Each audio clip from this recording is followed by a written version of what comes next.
In today's Gospel reading, Jesus predicts his death and outlines the cost of discipleship.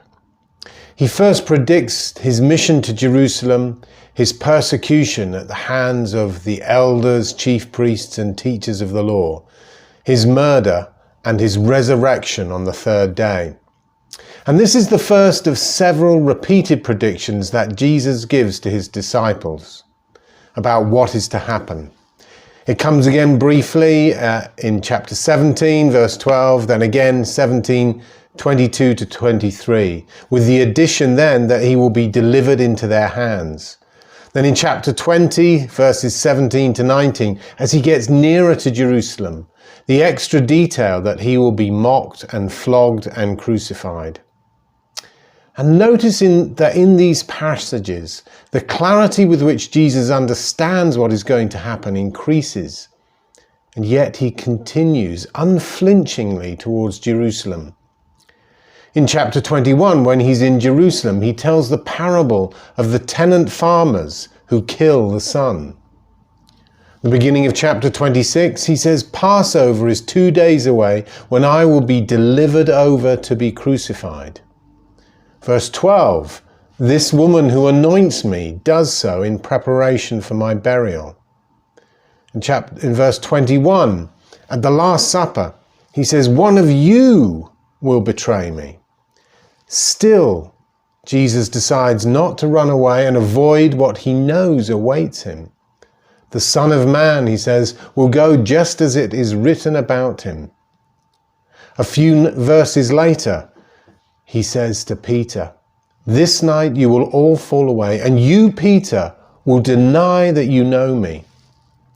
Later, in the Garden of Gethsemane, agonizing with his Father over the choice before him, he prays, yet not as I will, but as you will. And even at the moment of betrayal, when there is still time to slip away into the darkness, Jesus knows what is about to happen and moves towards it. Look, he says, the hour has come. The Son of Man is delivered into the hands of sinners. Rise, let us go. Here comes my betrayer. Let us go towards, not away. And just to underline to his disciples that Jesus still had a choice, he says to them, do you think I cannot call on 12 legions of angels? And even on the cross itself, when he was taunted with the words, save yourself and come down from the cross, he could have done it, but he chose not to. Now I'm labouring this point to make it absolutely clear that the cross was something which Jesus willingly chose of his own free will. In Mel Gibson's harrowing epic, The Passion of the Christ, there is a scene in which Jesus is first given the cross to carry, and he embraces it almost lovingly. And this is so counterintuitive, so countercultural in this and every culture. It runs against everything in us that moves us to self-preservation, the avoidance of pain.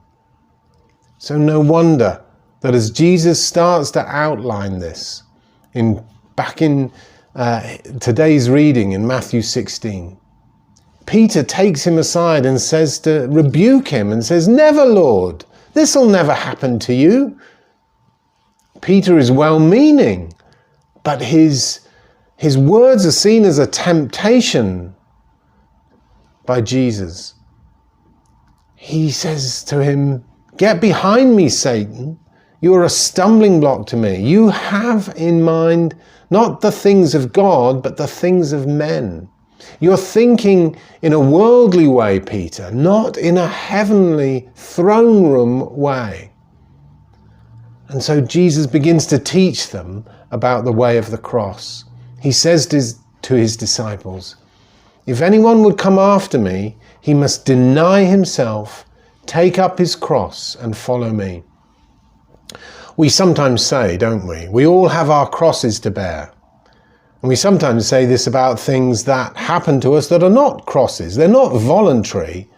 We say it about difficult relationships or ill health or just the circumstances of life over which we have no control. on this ill health. Ironically, it's the cross of Jesus in which we have available to us the very healing that would deliver us from sickness. Think how many hundreds of people Jesus healed. To none of them did he say, "Oh, this is your cross to bear." No, we take up a cross when we deny ourselves for the sake of the kingdom, when we voluntarily endure ridicule or persecution for the sake of our faith, when we stand up and speak out to right wrongs and oppose injustice, not just to jump on the latest bandwagon, but when you're the lone voice against the crowd. We take up a cross when we work tirelessly in the service of others and of God, when we put others' needs before our preferences and comforts. We could choose to ignore the call of God, but then our eyes won't see the kingdom of God advance in us or through us in the lives of others. And in these verses, Jesus outlines the costs and rewards of being a disciple. The cost of discipleship is the self-denial of the crucified and obedient life.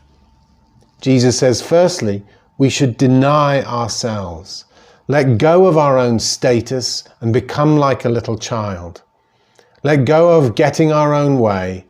Let go of self-sufficiency, let go of grudges, let go of our rights, let go even of our own righteousness, let go of our own possessions, let go of our own opinion.